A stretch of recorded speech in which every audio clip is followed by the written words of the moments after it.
Nazdar! Můžu se za váma zastavit s takovým drinkovým kvízem? Tak jo.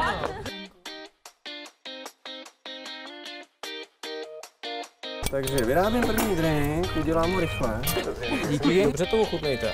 Jestli jako poznáte, co to je. Co, pozná někdo? Zázvonový základ. Likér.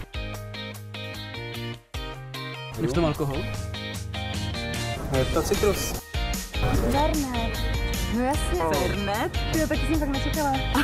Mě nikdy nenapadlo, že z toho dají dělat nějaký drinky. Je to takový fresh, ne? Jo, takhle osvěžující. Ne, není to je tam. Neřekla v životě. Jo, to výborný, moc dobrý.